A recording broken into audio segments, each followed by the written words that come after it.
예, 반갑습니다. 안녕하세요. 저는 전화모 회원이고요, 제가. 여러분들 잘 모르시겠지만은 몇 년 전에 여러분들을 대상으로 강의를 해드린 적이 있습니다.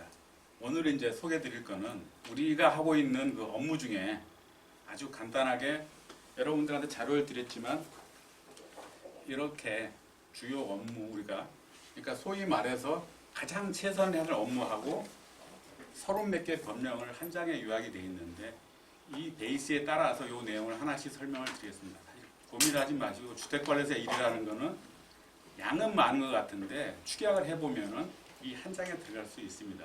그래서 저는 항상 추구하는 게 법전 6권이라고 해서 6권 다 보지 말아라.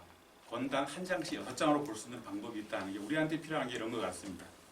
그래서 보시면 저희가 이제 강의라고 하면 그런데 이게 그 전에 이제 한번 한정이 있기 때문에 주요 내용하고 공사, 장충, 관련 규정에 대해서 간단하게 말씀드리겠는데 사실 핵심 내용만 간단하게 말씀을 드리겠습니다. 요거는 우리가 이제 인트로덕션이라 그러는데 우리가 뭘 해야 되느냐 이런 겁니다. 근데 제가 평소에 생각하는 게 있습니다. 우리는 벚꽃창신이라 그러죠.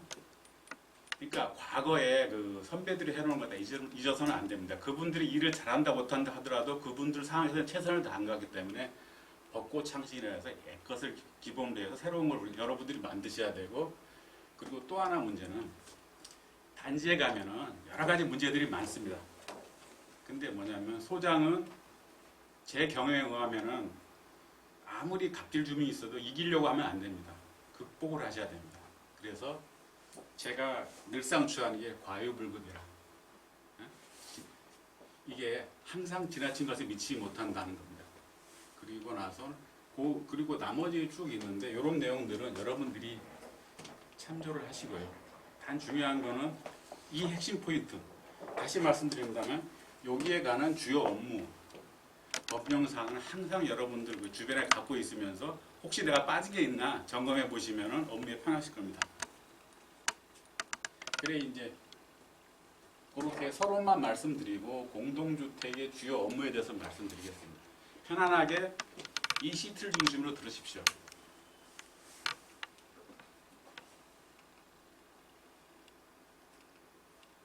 요게는 이제 그 주요 법정사항 정리인데 사실 보게 되면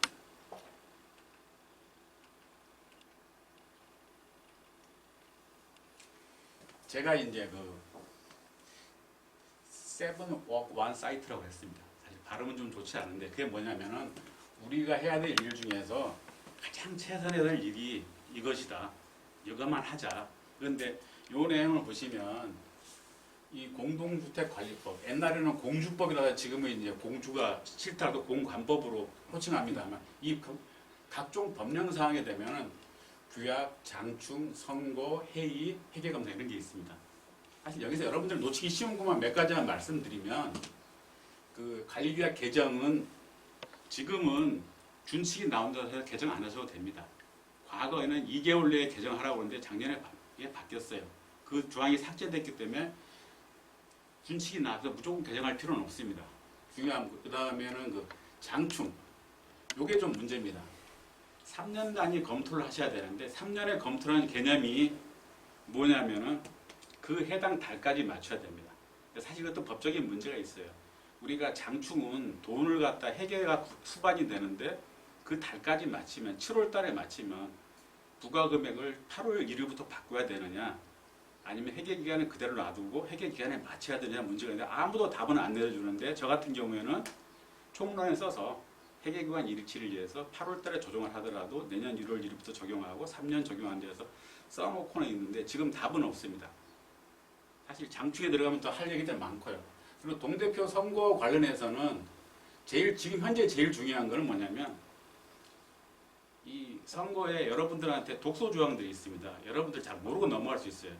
이제 세입자가 선거에 참여할 수 있게 돼 있습니다. 단 2회 이상 공고에서 안 나왔을 경우에. 근데 2회 이상 공고에서 3회 공고차를 하냐 마냐는 선관위 권한입니다. 무조건 하는 게 아니고 대부분이 2회 2차까지 공고를 했을 때 과반수나 3분의 2 이상 확보가 되면 안 해도 됩니다. 그때에 이제 세입자가 나왔을 때는 세입자가 똑같이 규정이 없어요. 과반수 투표에 과반수 찬성이다. 무조건 되는 겁니다. 단 여기서 문제가 되는 게 이제 중임자. 두 번 계속 한 사람들이 있죠. 중임자도 이제 3회차 공고에 나올 수 있는데 그 사람의 경우에는 과반수 동의입니다. 그러니까 앞에가 빠져 있어요. 그럼 무슨 얘기냐? 중임자는 다시 하려고 그러면 세 번째 공고에서 소유 전체 주민의 과반수의 찬성표를 받아야 되고 세입자는 그냥 과반수 투표다 과반수만 받으면 되기 때문에 이걸 가지고 일부 세입자들이 이제 동대표뿐이 아니고 세입자들도 관리사무소에 침투하는 경로가 되어 있습니다. 법이 미비해서 그런 건데 조심하셔야 되고 또 이 과정에서 선거 과정에서 핵심만 말씀드리면 어느 누구든 경기도는 그래 돼 있습니다. 어느 누구든 공란인 선거구에서 누구든 손들어서 접수를 하면 모든 투표가 안 된 선거구 전원을 갖다가 14일 내에 공고해서 또다시 선거를 해야지 됩니다. 저희 단지에서 벌어지고 있는 사실입니다.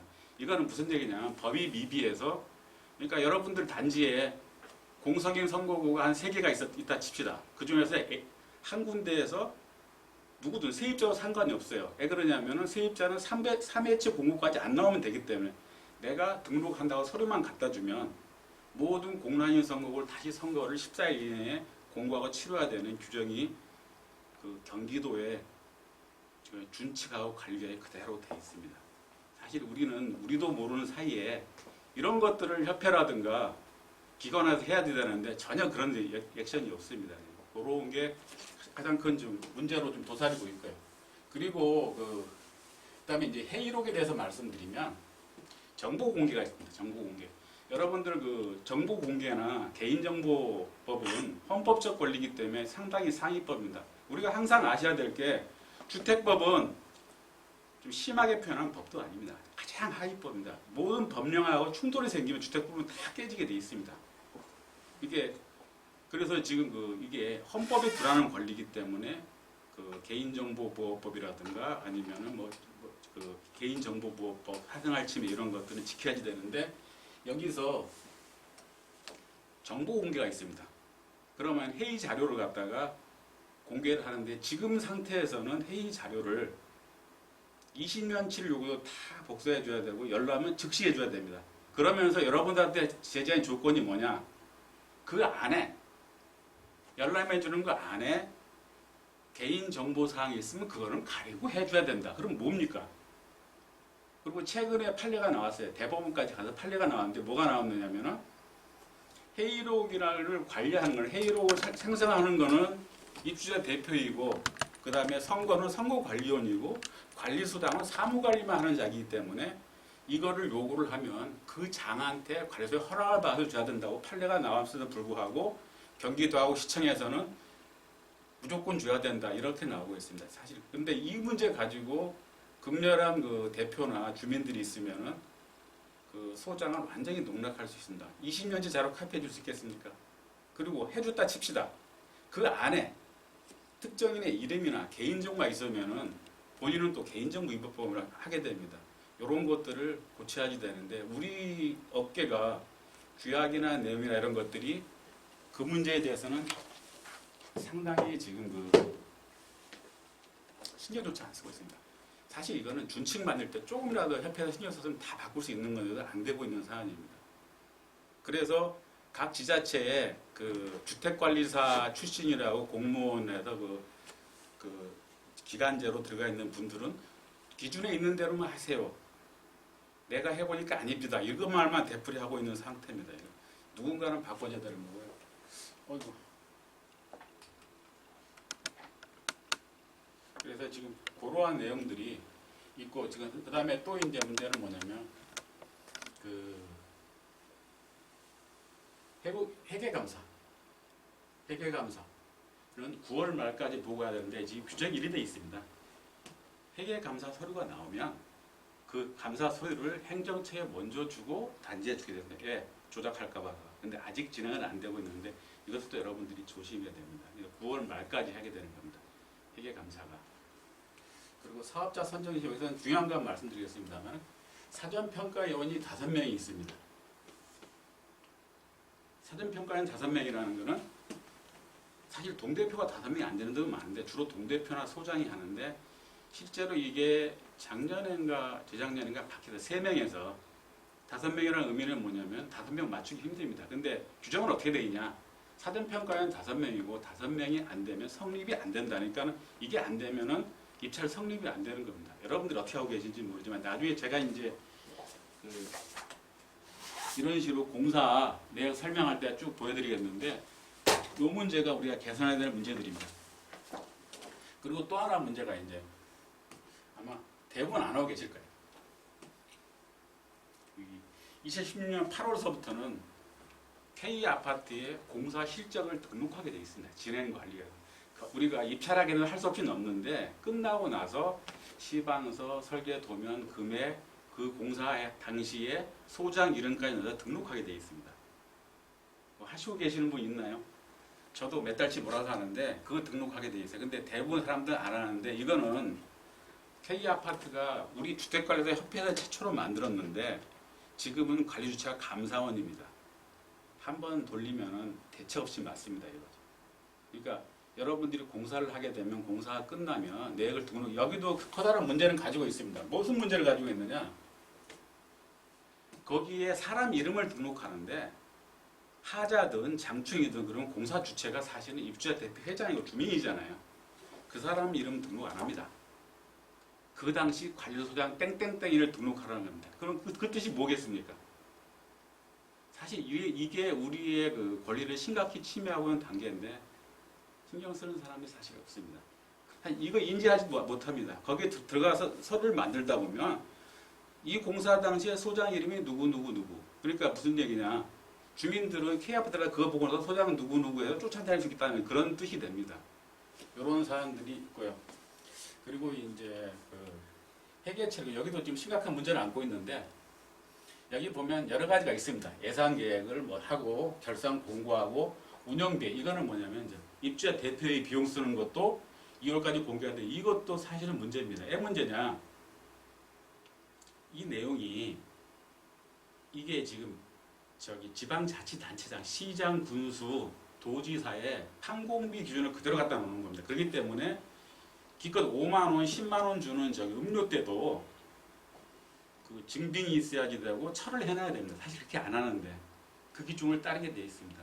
그러니까 우리는 법이 많다는 그런 겁니다. 대통령이 지켜야 할 법도 소장은 지키라고 그냥 다 갖다 놓는 그런 경우고 선거도 마찬가지입니다. 이거를 어떻게 할 것이냐는 좀 고민해야 되는 거고요. 그리고 이게 이제 이 세입 세출 결산 보고라는 게 있습니다. 2017년 1월부터 하고 있는데 그 뜻은 뭐냐? 우리가 기업이 아닙니다. 세입 세출 관리를 해야 될지를 모르겠는데 관리계약이나 법이 없습니다. 회계처리 준칙이라는 데다 2017년 1월 슬쩍 넣어놨는데 아마 기업 회계처리 준칙을 가져와서 생각 없이 넣어놓은 것 같습니다. 그래서 우리는 어떻게 되느냐? 3개월에 한 번씩 세입 세출 내역을 우리는 사실상 발생주의잖아요. 사실 우리의 회계 기준은 실제로는 그 예산주의하고 발생주의가 혼재돼야 되는데 대부분 발생주의라고 하는데 예산주의하고 혼재돼야 제가 말씀드리면 여기서 예산계획 수립 있죠. 이거 예수입하십니까? 그냥 경리가 뽑아하면 되는 게 아닙니다. 이 예산계획을 하라는 건 뭐냐면 이 단지의 1년치 공사가 얼만큼인데 이 공사 중에서 장충은 얼마를 쓰고 수선비를 얼마를 쓴다고 수선비가 6천만 원 쓴다. 그러면 한 달에 500만 원이다. 그렇게 되기 때문에 내년도에는 그 수선비 부과 금액을 500만 원 규제해서 얼마 부과한다. 그 다음에 이제 여기 중요합니다. 개인정보보호법. 그리고 여기서 여러분들이 이제 여기 제가 써놨죠. 영상정보 처리 규정이라는 게 있어요. 들어보셨나요? 이거 만들어서 게시해야 됩니다. 저희 단지 밑에 가면 쫙 해놓은 게 있어요. 그것도 사실 이거는 제가 말씀드렸습니다. 영상정보 개인정보 헌법적 권리이기 때문에 두드러 맞질 않아서 그렇지 진짜로 제일 먼저 지켜야 할 법입니다. 주택 그다음에 산업안전보건법에 이게 보시면 이게 여기 보시면 여기 있죠. 안전계 법령 요지 위험성 평가 MSDS 여러분들 위험성 평가 하시나요? 이런 것들을 다 하셔야 됩니다. 이게 쭉 나오죠. 해빙기 우기 이런 상태로 하시고 위생진단도 하시고 그 다음에 건강진단도 해야 되고 이런 내용들을 여러분들이 다 진행하셔야 됩니다. 그럼 어떻게 하시느냐? 제가 안 갖고 왔는데 어떻게 하시느냐? 여러분들 한 달에 한 번씩 안전교육 하셔야 돼요. 꼭 하고 싶은 얘기는 안전교육은 소장의 고유 업무입니다. 50인 미만의 기타 사업장은 관리감독자라 해서 소장한테 위임되어 있는데 이게 사무직은 월 1시간, 사무직은 월 2시간 법정사항입니다. 여러분들이 그걸 근데 이제 어떤 데는 안 하고 어떤 데는 뭐 관리사 써오고 어떤 데는 도장만 받고 그러는데 이건 무슨 사항이냐? 안전이라는 거는 이 예기치 못한 사건이기 때문에 안전을 잡을 수 있는 방법은 아무것도 없습니다. 이 도미노 이론이라는 게 있습니다. 여러 가지 있는데 그 중에서 하나 빼면은 이 싹 무너지는 건 막잖아요. 그러니까 교육을 통해서 그걸 막는다는 법의 개념이기 때문에 반드시 해줘야 되고 잘했습니다. 그러고 나서 시설물 특별 유지 관리법이라서 그게 FMS입니다. 그렇기 때문에 우리 여러분들은 계획 세우고 상하반기 점검하고 3년 단위 정밀전을 해야 됩니다. 이래서 보름 동안 과거에는 교육도 받아야 되고 이거 안 하게 되면 행정처에서 연락이 옵니다. 그래서 이 자체가 그때 발생하기 때문에 상당히 힘든 법령인데 우리한테 돌아오는 건 별로 없죠. 그래서 요거는 잘 해야 되고요. 그 다음에 이제 어린이 놀이시설 봅시다. 어린이 놀이시설은 여기서 여러분들은 이제 이생진단 하면은 수돗물만 생각하죠. 이생진단은 수돗물만 생각하는데 수돗물만 있는 건 아닙니다. 모래가 있습니다. 모래. 이쪽으로 오시죠. 이생진단 하면 저기 앉으십시오.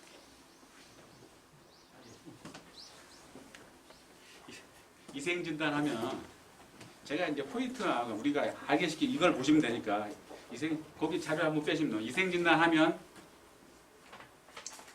물하고 모래 이거 중요합니다. 어린이 놀이터에 과거에 모래 있었잖아요. 모래에 계신 단지는 가능한 건 모래 없애십시오. 모래 안에 오줌 싸놓고 유리병이 있고 난리가 아니거든요. 근데 모래는 이생진단 대상입니다. 근데 아직까지 과태료나 때리지는 않고 있는데 이생진단이 반드시 음용수만 있는 거 아니고 이 놀이터에서 어디 있죠? 여기 놀이터에서 모래 이생진단 2년에 한 번씩 하게 돼 있습니다. 요거 특별히 조심하시고 소방 쪽에는 이게 지금 여러분들 잘 안 하고 계실 거예요. 소방은 우리가 이 작동 기능 점검하고 정밀 1년에 2번씩 하게 돼 있죠. 요거를 해야 되는데 최근에 이제 여러분들 분말 수학이 바꿨나요? 2018년서부터 10년이라면 조금 바꾸게 돼 있잖아요. 그래갖고 3년 연장돼서 했는데 요거는 교체하셔야 되고요. 그리고 지금 최근에 이런 게 돌아와 있습니다. 소방차 구역을 방해 금지하는 법이 있는데 지금 시흥시에서 사고를 쳤습니다. 여러분들 아마 소방차 보호구역이라서 소방차라고 써놨을 겁니다. 이제 앞으로 타이밍만 거기다 소방차라고 쓰면 안 되고 119하고 빨간 차 그려가지고 좋게 해놓지 않으면 시흥시 같은 경우는 이제 슬슬 때리려고 그럽니다. 사고가 나니까 소방차라면 사람이 뭐는 네모난 게 있잖아요. 모른다. 그게 이제 작년에 부과하려고 아직은 안 되고 있는데 사실 이런 것들을 바꿔줘야 되는데 이런 게 있고요. 그 다음에 옥상문 자동 개폐 장치가 있습니다. 왜냐면은 불이 나는데 옥상으로 피해야 될 거 아니냐. 그런 자동 개폐 장치를 해라. 근데 권고사항입니다. 근데 지금 신규는 근데 이거를 가지고 이게 무조건 법이다 하고 막 한 단지들이 있습니다. 분명히 그 사고 치는 단지들입니다. 권고사항인데 이게 보시면 2016년 2월서부터인데 그 이전에 한 것은 다 권장사항인데 또 이게 문제가 뭐냐면 법이 뭐해요? 옥상문을 자도로 넘어가서 다른 데로 이동 가능한 구조 이런 건 하는데 이동이 불가능해요. 저희 단지 같은 거는 이 박공해하고 중간에 하려면 구멍 뚫고 들어가요. 이런 거는 이거 필요 없는데도 주민들은 무조건 요구를 합니다. 이게 이제 소방법이에요. 소방법이 좀 더 들어가면 복도에 자전거를 하나 세워놔도 통행 방지로 걸리게 돼 있습니다.